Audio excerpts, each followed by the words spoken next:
नमस्कार, your money में आपका स्वागत है। आज हम लेंगे इंश्योरेंस से जुड़े सवाल और इनके जवाब देने के लिए मेरे साथ है रुंगटा सिक्योरिटीज के CFP हर्षवर्धन रुंगटा। आपका स्वागत है हर्ष। तो चलिए शुरुआत करते हैं सवाल जवाब के सिलसिले के साथ और आर पद्मनाभम हमारे साथ फोन लाइन पर जुड़े हुए हैं। नमस्कार, अपना सवाल पूछिए। Yeah, I'm calling from Chennai. Actually, I wanted to know about health insurance. I've taken health insurance with United India, and I've been paying the premium for past 4 years. ठीक है। Family Florida policy. I just wanted to know if I can renew it with the same company or can I go for a different company? जरूर। आपके परिवार में कौन कौन है? Myself and my wife. ठीक है, आप और आपकी वाइफ है। आपने कितने का कवर लिया है आपने बताया? 5 lakh policy with तो हर्ष 5 लाख का कवर है इनका। फैमिली फ्लोटर उन्होंने पॉलिसी ले रखी है जो कि फिलहाल मुझे लगता है कि इनके और इनकी वाइफ के लिए ठीक है, या इनको कुछ और ऐड ऑन करना चाहिए आपके हिसाब से? वैसे पहली बात यह है कि जो आपने यूनाइटेड इंडिया की जो पॉलिसी ली है, मैं उसमें जो काफ़ी परिवर्तन हुआ है उनके फीचर्स में। तो अगर आपकी पॉलिसी अभी रिन्यूअल के लिए आ रही है तो मैं आपको जो मेन चेंजेस हैं फीचर्स के वो आपको बता दूं। 1 अगस्त 2013 ऑनवर्ड्स सारी जो public sector general insurance companies हैं उन्होंने मेडिक्लेम 2012 इंट्रोड्यूस की हैं। जो एग्जिस्टिंग पॉलिसी होल्डर्स के पास चॉइस है कि वो अगर माइग्रेट करना चाहते हैं मेडिक्लेम 2012 की तरफ तो वो कर सकते हैं, नहीं तो वो एग्जिस्टिंग पॉलिसी भी मेंटेन रख सकते हैं।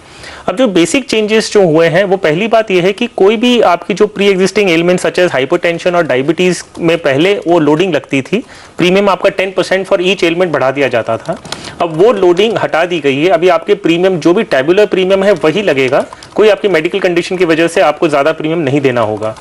दूसरी बात है कि पहले ये एक प्रोविजन था जिसमें अगर आप एक पर्टिकुलर जो परसेंटेज है आपका सम इंश्योर्ड उससे ज्यादा अगर आप क्लेम करते हैं तो अगले साल जब पॉलिसी रिन्यू होती थी आपको प्रीमियम लोड किया जाता था, तो वो प्रोविजन भी अभी हटा दिया गया है।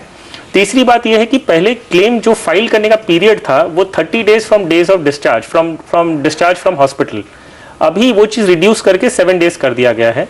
प्रीमियम जो है वो लगभग 20 to 30% बढ़ा दिया गया है। और एक नो क्लेम बोनस का एक पहले कॉन्सेप्ट था, अगर पॉलिसी में क्लेम नहीं करते थे तो आपका सम इंश्योर्ड 5% से बढ़ा दिया जाता था अगले साल। अब ये नो क्लेम बोनस हटा के आपको डिस्काउंट दिया जाएगा प्रीमियम में। अगर आपने कोई क्लेम नहीं किया है तो अगले साल आपका प्रीमियम एक परसेंटेज से कम कर दिया जाएगा। तो ये सारे जो चेंजेस हुए हैं वो एग्जिस्टिंग पॉलिसीज में हुए हैं। हम अगर ये जो फीचर्स कंपेयर करें जो दूसरी प्राइवेट कंपनीज ऑफर कर रही हैं, अपोलो म्यूनिक की पॉलिसी देख लीजिए या टाटा AIG की पॉलिसी देखें, इनमें एक फीचर है जो एक एडिशनल है, वो ये है कि आपके कोई भी सब लिमिट्स नहीं है पॉलिसीज में। अगर आपका पॉलिसी का सम इंश्योर्ड 5 लाख है, जो यूनाइटेड इंडिया की पॉलिसी है उसमें आपकी जो रूम एंटाइटलमेंट है वो है 1% of some insured which is 5,000 per day. अब ये चीज जो फीचर्स हैं वो प्राइवेट जनरल इंश्योरेंस कंपनीज में नहीं है। फीचर वाइज अगर हम कंपेयर करें तो प्राइवेट की जो Apollo Munich easy health policy है या मेडी प्राइम पॉलिसी है टाटा AIG की, ये ज्यादा बेहतर है। अगर आप ये पॉलिसी पोर्ट कर सकते हैं तो आप एप्लीकेशन दीजिए और ये पॉलिसी पोर्ट करने की कोशिश करिए, लेकिन सिर्फ ध्यान रखिए आपके पास कम से कम 45 डेज हाथ में होने चाहिए जब आपका रिन्यूअल आ रहा है उसके पहले 45 डेज, क्योंकि जितना ये पोर्टेबिलिटी का जो थियोरेटिकली इजी लगता है उतना प्रैक्टिकल ग्राउंड लेवल पे नहीं है। हमने देखा है काफी कंपनीज बिना कोई कारण दिए जो IRDA के निर्देशों के खिलाफ है फिर भी इंश्योरेंस कंपनीज रिजेक्ट कर देती हैं पोर्टेबिलिटी रिक्वेस्ट। अगर ऐसा आपके साथ होता है तो आप यूनाइटेड इंडिया से वापस कंटिन्यू कर सकते हैं, इतना वक्त आपके हाथ में होना चाहिए। वरना यहाँ पर पॉलिसी पोर्ट करने की सलाह इनको फिलहाल दी जा रही है। उम्मीद करते हैं कि आपको सवाल का जवाब मिल गया होगा। बढ़ते हैं अगले दर्शक की ओर। यहाँ पे पुणे से अनुपम खुशवाहा हमारे साथ फोन लाइन पर जुड़े हुए हैं। नमस्कार अनुपम, सवाल पूछिए। Good evening ma'am. Good evening. मेरा क्वेश्चन ये था कि मैं लास्ट 2 ईयर से कोटक महिंद्रा का टर्म प्लान है मेरे पास जिसका सम एश्योर्ड 30 लाख है। ठीक है। तो मैं अपना बढ़ाना चाहता हूँ, 1 करोड़ करना चाहता हूँ, तो मैं जानना चाहता हूँ कि मैं कौन सी पॉलिसी लूँ। बहुत बढ़िया। इनके पास ऑलरेडी एक टर्म कवर है। अच्छी बात है, उन्होंने सोचा कि इनके पास एक टर्म कवर होना चाहिए। अब बढ़ाकर 1 करोड़ का टर्म कवर करना चाहते हैं। अनुपम जी, पहली बात, अगर आपकी जो एग्जिस्टिंग पॉलिसी अगर ऑनलाइन टर्म इंश्योरेंस है कोटक की तरफ से तो आप इसे बेशक कंटिन्यू करिए, और जो एडिशनल रिक्वायरमेंट है उसके लिए आप एक दूसरी पॉलिसी लीजिए। हम पूछ सकते हैं क्या ये आपने ऑनलाइन टर्म प्लान लिया है? नहीं, ये ऑफलाइन है। ऑफलाइन है। ओके कारण अनुपम जी, मैं ये आपके लिए इसके लिए बता रहा था कि कोई भी एग्जिस्टिंग पॉलिसी में आप ये प्रोविजन एक समझिए, फिर डिसीजन लीजिएगा। एग्जिस्टिंग कोई भी इंश्योरेंस पॉलिसीज होती हैं उसमें एक इनकंटेस्टेबिलिटी क्लॉज होता है। बेसिकली आपके बाकी दर्शकों के भी इंटरेस्ट के हिसाब से बता दूं मैं कि ये क्लॉज ये है कि अगर पॉलिसी लेने के 2 साल के अंदर अगर डेथ होती है, सो इंश्योरेंस कंपनी के पास ये हक होता है कि कोई भी आपके जो नॉन डिस्क्लोजर मटेरियल फैक्ट्स है वो बेसिस पे आपके पॉलिसी को वो कंटेस्ट करके रिजेक्ट कर सकते हैं, आपके जो क्लेम है। अगर यही चीज 2 साल के बाद अगर डेथ होती है, सो जो पावर्स जो उनके पास जो प्रोविजंस होते हैं जिसमें पॉलिसी के जो भी क्लेम रिजेक्ट कर सकते हैं वो काफी हद तक रिस्ट्रिक्ट हो जाते हैं। उन्हें ये प्रूफ करना होता है कि जो भी आपने नॉन डिस्क्लोजर आपकी इन्फॉर्मेशन जो आपने पॉलिसी नहीं दी है वो आपकी नॉलेज में थी लेकिन आपने ये इन्फॉर्मेशन नहीं दी है, तो ये प्रूफ करने का जो ओनस होता है वो इंश्योरेंस कंपनी पे ट्रांसफर हो जाता है।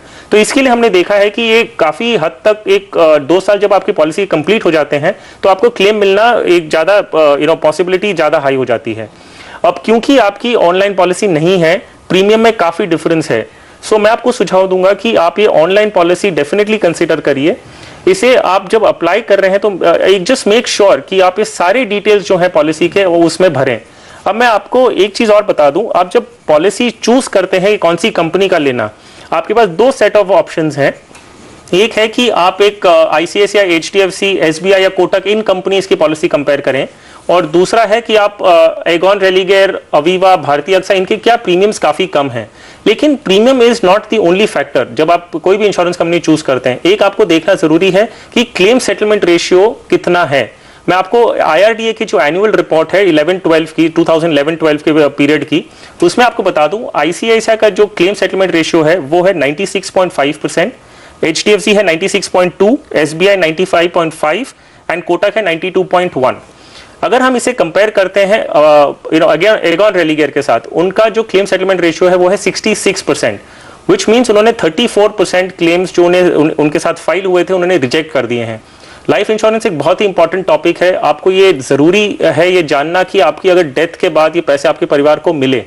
तो मेरा सुझाव ये रहेगा कि आप टॉप ऑफ द लाइन की जो प्राइवेट कंपनीज हैं जिनका क्लेम सेटलमेंट रेशियो अच्छा है उनके साथ पॉलिसी लें। और भले ही शायद आपको प्रीमियम थोड़ा ज्यादा देना पड़े लेकिन आप एक निश्चिंत होकर पॉलिसी कंटिन्यू कर सकते हैं। तो कोटक आपकी ऑलरेडी आपका एक पॉलिसी उनके साथ है, आप नई पॉलिसी कोटक के साथ अप्लाई कर सकते हैं, ऑनलाइन लीजिए, और अगर प्रीमियम ज्यादा है तो भी आप प्लीज आप ये 4 कंपनीज के साथ ही रहिए। तो ऑनलाइन टर्म प्लान लेने की सलाह दी जा रही है और अपनी डिटेल्स जो है आपको सही यहाँ पर देने की जरूरत है। उम्मीद करते हैं कि आपको सवाल का जवाब मिल गया होगा। इसी के साथ योर मनी में अभी वक्त है एक ब्रेक का, लेकिन अगर आप भी हमसे म्यूचुअल फंड, इंश्योरेंस और फाइनेंशियल प्लानिंग से जुड़े सवाल पूछना चाहते हैं तो हमें ईमेल कीजिए mf@moneycontrol.com पर। सवाल भेजते वक्त अपना कॉन्टैक्ट नंबर जरूर लिखें। आप हमें फेसबुक पर भी फॉलो कर सकते हैं, आपको विजिट करना है facebook.com/आवाज-योर-मनी, और सवाल पोस्ट करने के साथ साथ योर मनी के पुराने एपिसोड्स भी आप यहाँ देख सकते हैं।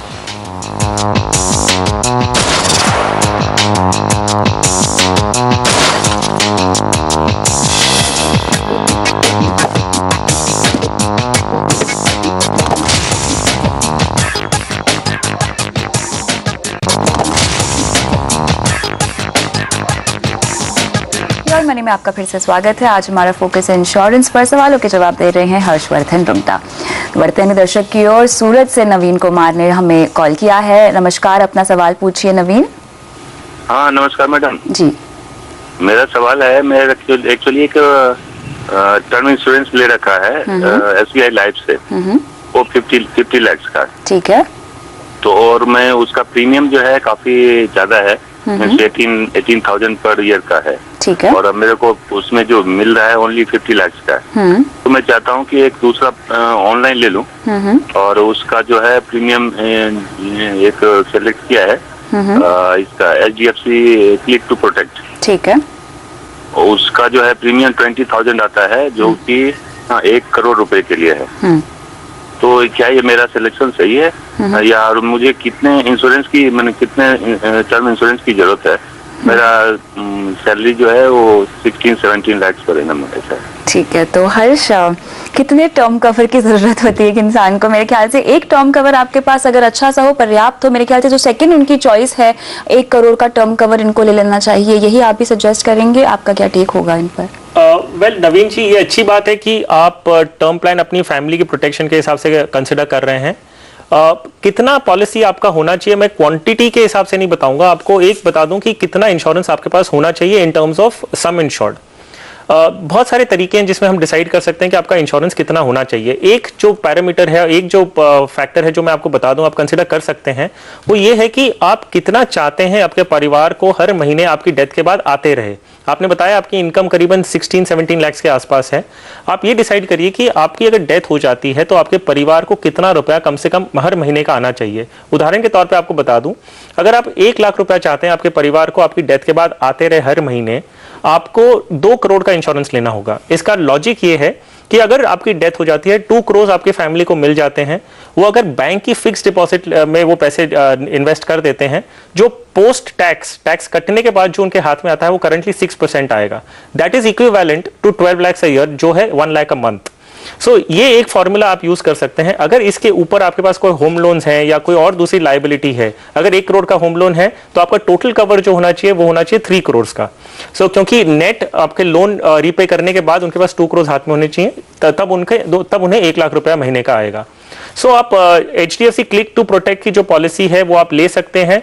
अमाउंट जो आपको लेना चाहिए वो आप ही डिसाइड करिए। आपके एग्जिस्टिंग पॉलिसी, आपको ऑब्वियसली ऑफलाइन पॉलिसी है तो आपको वो बंद करनी होगी। जो नई पॉलिसीज आप ले रहे हैं सारे डिटेल्स उसमें पूरे डिस्क्लोज करिए और वो पॉलिसी ले लीजिए। जो प्रोसेसेस हैं क्लेम करने के वो ऑफलाइन या ऑनलाइन पॉलिसीज के अलग नहीं है, प्रोसेस भी सेम है। सिर्फ ऑनलाइन पॉलिसीज में आप जो भी सारी इंटरमीडिएट्स हैं उनको आप सरपास करके, बाईपास करके कंपनी से डायरेक्ट खरीद रहे हैं, तो जो भी बेनिफिट्स होते हैं वो कॉस्ट के, वो कंपनी आपको पास ऑन करती है। सो आप क्लिक टू प्रोटेक्ट खरीद लीजिए। सम इंश्योर्ड कितना लेना है वो मेथड मैंने आपको बता दिया है, आप अपनी जो रिक्वायरमेंट है उसके हिसाब से आप चूज कर सकते हैं। तो मौजूदा प्लान आपको यहाँ बंद करने की सलाह दी जा रही है और HDFC क्लिक टू प्रोटेक्ट जो आपने भी यहाँ पर रिसर्च करके पता लगाया है, उससे आप ऑनलाइन टर्म प्लान ले सकते हैं। आगे बढ़ते हैं और लेते हैं अगले दर्शक का सवाल। यहाँ रितेश पाठक का ईमेल आया है, जानना चाहते हैं कि किस कंपनी से टर्म कवर ले सकते हैं। एगॉन रेलिगेयर से 70 लाख और भारतीय एक्सा से क्या 50 लाख का टर्म कवर लेना सही होगा। एगॉन रेलिगेयर का क्लेम सेटलमेंट रेशियो कम है तो क्या क्लेम में दिक्कत आ सकती है, ये इनका सवाल है। हर्ष। वेल कविता, अगर हम पॉलिसी की हमने बात की क्लेम सेटलमेंट रेशियो के ऊपर, ये बहुत ज़रूरी है कि आप अगर कोई भी पॉलिसी ले रहे हैं आप ये इसीलिए ले रहे हैं कि अगर नहीं है तो आपके परिवार को पैसे मिलने चाहिए। सो क्लेम सेटलमेंट रेशियो एक बहुत ही इंपॉर्टेंट पैरामीटर है जब आप एक कंपनी की इंटेंशन, अगर मैं वर्ड यूज करूं, इंटेंशन जज करते हैं। हमने क्लेम सेटलमेंट रेशियोज की बात की। एगॉन रेलिगेयर का जो क्लेम सेटलमेंट रेशियो है वो है 66.1%। इसका कारण ये है कि कंपनी जो कारण देती है वो ये है कि काफी जो इन्फॉर्मेशन हमें पॉलिसी इशू करते वक्त दी गई थी वो इन्फॉर्मेशन गलत थी, नॉन डिस्क्लोजर मटेरियल फैक्ट, तो इसकी वजह से क्लेम रिजेक्ट किए गए हैं। इसका इंप्लीकेशन इतना सिंपल नहीं होता। कोई भी इंसान अगर पॉलिसी लेता है, उनकी डेथ हो गई, लेकिन आप अगर उसकी पूरे परिवार को आप क्लेम नहीं देते हैं तो आप उन्हें भी फाइनेंशियली डेड कर देते हैं। सो इंप्लीकेशन बहुत ज्यादा है।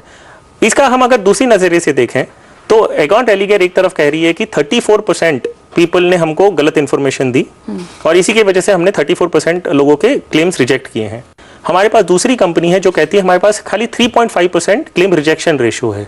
So and both these companies एक ही मार्केट में ऑपरेट कर रही हैं, एक ही पॉपुलेशन को इंश्योर कर रही हैं, तो आपको गलत इंफॉर्मेशन मिलती है, दूसरे को नहीं मिल रही। It doesn't make sense. अगर ऐसा है, अगर ऐसा सच भी है, तो आपको अगर 34% लोग गलत इंफॉर्मेशन दे रहे हैं तो आपके सिलेक्शन प्रोसेस गलत है।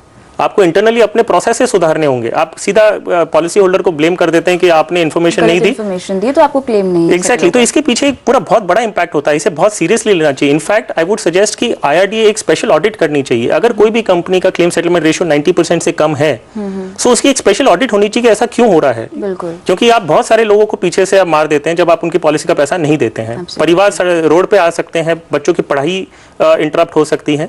सो आपका सवाल रितेश जी ये है कि आप एगॉन रेलिगेयर और भारतीय एक्सा से पॉलिसी लेना चाहते हैं। मेरा सुझाव आपके लिए रहेगा कि आप क्लेम सेटलमेंट रेशियो को थोड़ा सीरियसली समझें, इसका इंप्लीकेशन समझें और ये जरूरी है कि आपके परिवार को पैसे मिलें। आप जो top of the line companies है, मैंने नाम ऑलरेडी दे दिए हैं, ICICI, HDFC, SBI and Kotak. इनका जो क्लेम सेटलमेंट रेशियो है वो 92% के ऊपर है।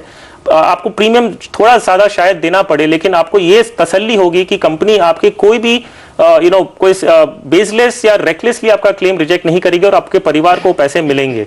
अगर दूसरी कंपनी से क्लेम सेटलमेंट रेशियो अगर अच्छे हो जाते हैं तो मे भी आप कंसिडर कर सकते हैं। बिल्कुल। अक्सर जो सवाल हमें आता है यहाँ पर हर्ष, जो हम देखते हैं वो ये है कि ऑनलाइन टर्म प्लान जब लेते हैं लोग तो क्लेम सेटलमेंट को लेके यहाँ पे बहुत ज़्यादा उन्हें कंसर्न होता है। तो क्या ऑनलाइन टर्म प्लान जो लोग लेते हैं उसके क्लेम्स रिजेक्ट होने के ज़्यादा चांसेस होते हैं, या वो भी उसी पर डिपेंड करता है? आपने जिस हिसाब से अपनी डिटेल्स दी हैं उसी हिसाब से आपको क्लेम भी यहाँ पर मिल जाएगा? देखिए, क्लेम रिजेक्शन का एक बेसिक जो मेन रीजन है वो ये है कि जो आपने इंफॉर्मेशन अपनी पॉलिसी के प्रपोजल फॉर्म में दी थी वो आपने गलत दी हो। तो कंपनी से देती है, अगर मुझे ये इंफॉर्मेशन मालूम होती कि आपकी ये फलाना बीमारी है तो हम आपको इंश्योरेंस देते ही नहीं। So that is non disclosure material facts, that is the only reason. अगर आप सारी इंफॉर्मेशन दे रहे हैं, आप ऑनलाइन दे रहे हैं कि ऑफलाइन दे रहे हैं, उससे क्लेम रिजेक्शन से कोई लेना देना नहीं है। प्रोसेस सेम है, सिर्फ कंपनी, क्योंकि प्रीमियम्स क्यों कम है, कई लोगों को ये आर्गुमेंट होता है कि प्रीमियम कम है तो कंपनी क्लेम देना नहीं चाहती। जी नहीं, वो बात नहीं है। एक कॉस्ट होता है जो पॉलिसी इशुएंस के लिए लगता है। सो अगर आप ऑनलाइन पॉलिसी ले रहे हैं, आप इंटरमीडिएट्स को सरपास कर रहे हैं, आप जो कंपनी के हैंडलिंग कॉस्ट होते हैं, एक ब्रांच लेवल पे जो एम्प्लॉयज होते हैं वो कंपनी कम हायर करती है, तो क्योंकि ये सारे कॉस्ट बेनिफिट्स मिलते हैं, ये कॉस्ट इंश्योर्ड को पास ऑन किए जाते हैं in the form of lower premium. So कोई भी इशू नहीं है, आप ऑनलाइन लीजिए या ऑफलाइन लीजिए। क्लेम अगर आपका रिजेक्ट ऑफलाइन में होगा तो ऑनलाइन में भी होगा, और अगर आपको ऑनलाइन मिलेगा तो ऑफलाइन भी मिलेगा। चलिए, तो यहाँ पर ऑनलाइन टर्म प्लान लेने की सलाह दी जा रही है आप सभी को। इसी के साथ योर मनी में फिलहाल वक्त है एक ब्रेक का, लेकिन अगर आप भी हमसे म्यूचुअल फंड, इंश्योरेंस या फाइनेंशियल प्लानिंग से जुड़े सवाल पूछना चाहते हैं तो हमें ईमेल कीजिए mf@moneycontrol.com पर। सवाल भेजते वक्त अपना कॉन्टैक्ट नंबर ज़रूर लिखें। आप हमें फेसबुक पर भी फॉलो कर सकते हैं, आपको विजिट करना है facebook.com/आवाज़-योर-मनी, और सवाल पोस्ट करने के साथ साथ आप योर मनी के पुराने एपिसोड्स भी यहाँ देख सकते हैं।